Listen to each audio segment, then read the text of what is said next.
The last time we welcomed the new year together in our sanctuary, unmasked and unafraid, I was expecting a baby. 2 years later, I can barely remember what the world was like without him. Today, to my astonishment, my son Oz is a walking, talking toddler, brimming with new words, ecstatic with new accomplishments. For some reason, he finds it especially thrilling to do chores. He pushes his own little lawnmower. He chases crumbs with his own little broom and Swiffer. He's passionately in love with the dustbuster. To a little boy who's 21 months old, nothing could be sweeter than doing what grown-ups do. As his Ima, I'm happy to see Oz's enthusiasm for growing up. And of course, it's great to have our own in-house cleaner.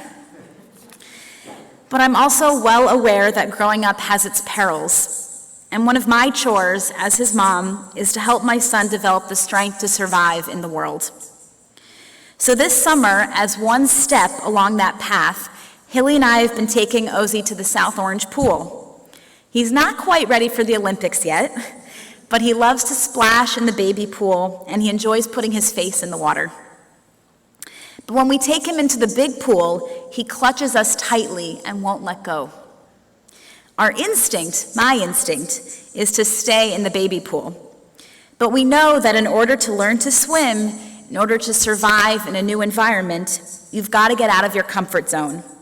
So we're going to persist in the challenge of teaching our son to swim. Our sages list this as one of the essential obligations of parenthood, along with entering our children into the covenant, teaching them Torah, teaching them a useful trade, and preparing them for loving relationship. They're all survival skills, ways of helping our children make their way independently in the adult world. Rashi says that swimming is especially crucial. He asks us to imagine our child on board a ship that starts to founder.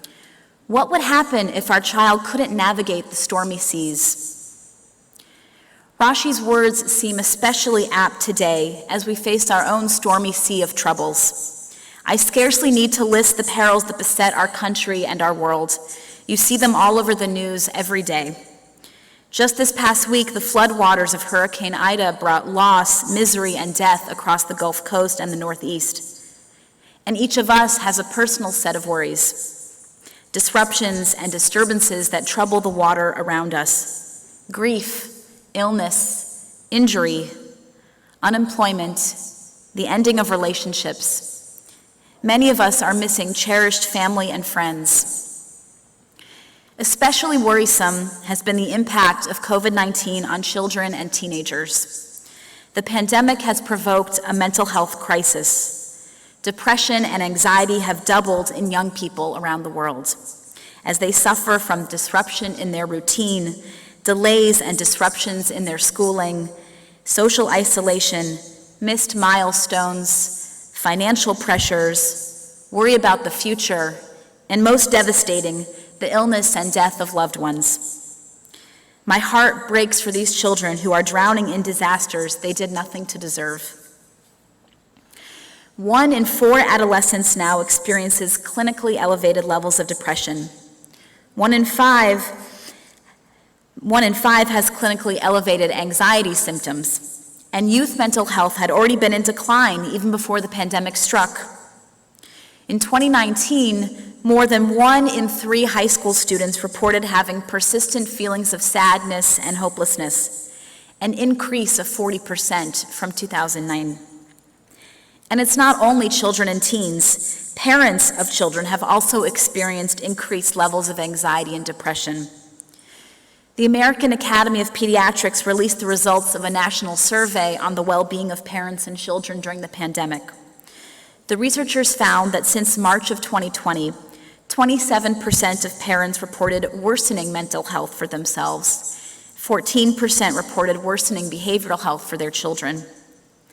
The contributing factors include food security, food insecurity, decreasing health insurance coverage, a loss of regular childcare, and of course, the anxiety of keeping our children safe. Researchers have called the pandemic a mental health crisis for parents. Older adults have also experienced increased isolation and depression, but not at the same high rates as youth.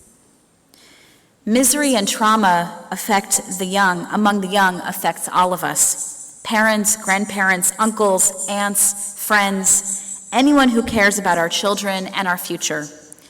And it's our responsibility to do what we can to help these vulnerable young souls find an anchor in the storm. I believe there's a special role we can play as members of the Jewish community, and every member of Bethel has a share in this task.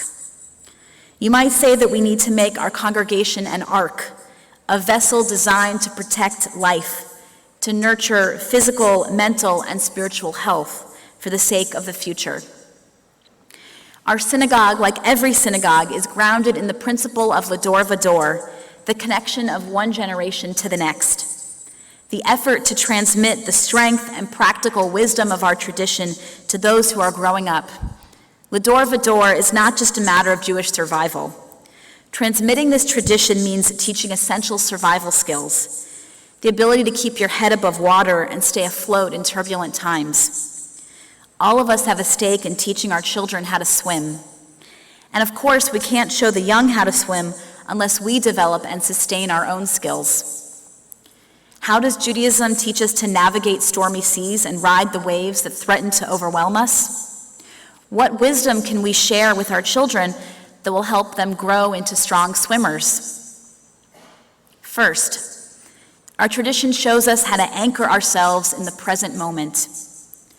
Long before the Western world learned about mindfulness, our ancient Near Eastern tradition was showing Jews how to be here now, how to awaken our consciousness, how to return to the reality that is right before our eyes. Shabbat, an island in time, draws us away from electronic distractions, and we focus on those who are close at hand: family, friends, community. The act of saying a bracha is an exercise in refreshing our awareness of the present moment. It says, pay attention to what is happening right here and right now. We say a blessing to sharpen our senses, to sharpen our awareness of the meal we're about to eat, of sunrise and sunset, the fragile beauty of a rainbow, the diversity of all creatures, the exquisite radiance of burning candles. We say a bracha to awaken gratitude for the gifts we may ignore. We say a bracha to remind us that ordinary moments can be precious and sacred. We can teach our children and teach ourselves to lift ourselves out of the cycle of ruminating over the past and worrying about the future by returning again and again to the here and now. For it is only this moment that we possess. Only in this moment are we alive. We can say, as our forebears said, Hineni, I am here, I am present, I am fully conscious of this moment and ready to respond. We can take time to feel our feet firmly planted, remembering the words God spoke to Moshe at the burning bush. Remove your shoes, for the place you stand is holy ground. An ancient poem for Rosh Hashanah teaches this lesson. It is called Hayom Harat Olam. Today the world is born. Today, right here, right now, should be the focus of our attention. As the psalmist says, Zeh Hayom Asa Adonai, this is the day that Adonai has made. Let us rejoice and be glad in it. We become strong swimmers by waking up again and returning to Hayom. Second, our tradition teaches us to find strength in the lessons of Jewish history. For we do not only live in the present, of course, the past remains alive in us, and ours is an extraordinary past. Consider the story our sages give us to read this morning. It begins in desperation. An old man, desperate to have a child, now finds that long-awaited child in peril as he stands over him at the altar, a knife at his throat. Suddenly, the voice of an angel calls out to him, Avraham, Avraham, summoning him back to reality, opening his eyes to the ram in the thicket, expanding his awareness of new and unseen possibilities. The story that began in desperation ends with a blessing. Again and again in our history, darkness and despair yield to the light of creativity and renewed vitality. It's not just that our people have survived exiles and expulsions, oppression, and even genocide. It's that these times of crisis generated stunning acts of resilience and resistance. The Bible was written, at least in part, during the Babylonian exile, after the trauma of the First Temple's destruction. In the wake of the Second Temple's destruction by Rome, the great works of rabbinic literature emerged: the Mishnah, the Talmud, the Midrash. Jewish liturgy coalesced. The synagogue, the study house, and acts of chesed, kindness, became central to Jewish life, replacing a worship system based on animal sacrifice. In 12th century Spain, Rambam faced the challenge of Aristotelian philosophy and persecution by fanatic Islamic cults. It was against this background that he composed his great philosophical work, The Guide for the Perplexed, and his law code, the Mishnah Torah. The Zohar, the Book of Splendor, the central work of Jewish mysticism, arose in response to the persecution of Jews in Spain. The Shulchan Aruch, the major code of Jewish law, was composed in the wake of their shocking expulsion from the Iberian Peninsula. The Hasidic movement flourished in 18th century Eastern Europe following devastating massacres. It revitalized a tradition that had grown rigid and stagnant, and brought new joy and meaning to the lives of impoverished Jews. And Zionism became a significant political movement following the Russian pogroms, when it became clear that Eastern and Western European Jews alike would not be successfully emancipated and integrated. And the darkest chapter of Jewish history, the loss of the 6 million, was miraculously followed by the rebirth of Jewish sovereignty in the land of Israel. Rosh Hashanah is also known as Yom HaZikaron, the Day of Remembrance. Today is a good day to remember the message of our history. We've responded to difficult times with an upsurge of energy. We haven't given up, we adapt, we persist, we imagine new ways of being. We find new purpose and erect new structures on the foundations of the past. We build new life from the ashes of destruction. This lesson can give us strength and encouragement to all of us who seek to become better swimmers in today's troubled seas. A third name for Rosh Hashanah gives us our third survival secret. Today is called Yom Truah, the day of the sounding of the horn. The shofar blast is a loud, assertive cry, a cry without words, a cry of pure emotion, a sound from deep within the heart and soul. I think of it as this defiant, stubborn call of hope. The special mitzvah of Rosh Hashanah is not sounding the shofar, but hearing and heeding the sound of the shofar, letting the cry of hope penetrate our own minds and hearts. It's so hard to stay hopeful. It's so easy to succumb to cynicism and gloom. But Judaism commands us to stay open to that call of hope, to stay attached to hope, to believe that we can create a better future. We hear that message in the words of the Haftorah that we just read from the book of Jeremiah.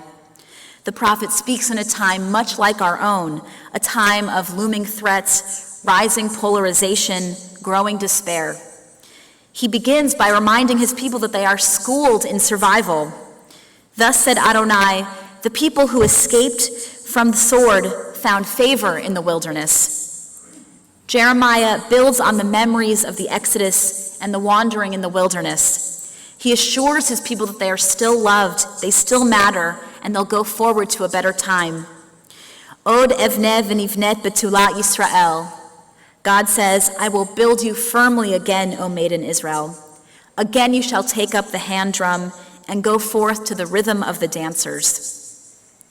The prophet uses to poignant effect the image of Mother Rachel weeping by the side of the road as her children go into exile. Then he gives us these powerful words. Thus says Adonai, restrain your voice from weeping, your eyes from shedding tears. There is a reward for your labor. They shall return from enemies' land, and there's hope for your future. Yesh tikva la'acharetech. There is hope for your future. These are the words our sages wanted us to hear today, the words they wanted us to remember and carry away from this holy day. Yesh tikva, there is hope, always. The future is ours to create. No lesson is more important for staying afloat in hard times. Rabban Gamliel tells the following story in the Talmud. Once I was traveling on a ship. From a distance, I saw another ship that had been shattered and wrecked. I grieved especially for one passenger, for I knew that the great Torah scholar Rabbi Akiva had been on board. But when I came onto dry land, Rabbi Akiva himself appeared. He sat down and he began to study Torah. I asked him, "My son, who saved you from the waters? How did you survive the shipwreck?" And Akiva said, "A daf, a plank from the ship came my way, and I held onto it. Whenever a wave came toward me, I bent my head before each and every one, and thus I was carried to safety." Rabbi Akiva survived by using a flotation device, a plank of wood from the ship that helped him withstand the rough seas. But the word daf, as we know, also means a page of Talmud. Akiva stayed alive because he held fast to the essentials, to Torah, to the teachings, values, and traditions of our people. Though he died at the hands of the Romans, his words and stories live on and continue to sustain us. I picture him dipping his head under the fierce waves, holding on tight to his daf, staying strong and buoyant and hopeful as he headed for the safety of the shore. It's an image I hold on to for the sake of my beloved son, Oz, whose name means strength, and for the sake of all our children. I hope that we can share with them the tools we receive from our sages. First, the ability to embrace the present moment and enjoy its gifts. Second, the ability to meet challenges as our forebears did with fresh ideas and creative energies. Third, the ability to cling stubbornly and defiantly to hope. Much as we'd like to, we can't protect the children we love from all sorrow and suffering, but we can give them this beautiful congregation, an ark that nourishes our minds, hearts, and our precious souls. We can give them an anchor in the storm, sacred rituals that teach gratitude and comfort, sacred islands of stability and peace to ground them in the midst of tumult. And we can give them and ourselves the skills to survive whatever may come.